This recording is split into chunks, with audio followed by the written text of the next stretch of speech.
cầm sọt năng với cầm sọt năng cầm sọt năng lên ta mình ai ông nhân là kêu lên cho mới yên kia sẽ thấy xài co rồi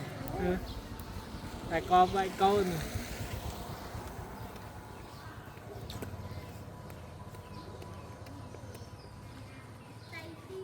no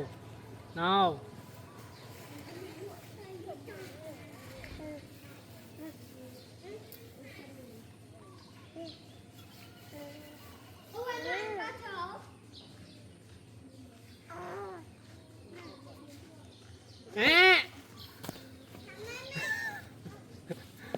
chẳng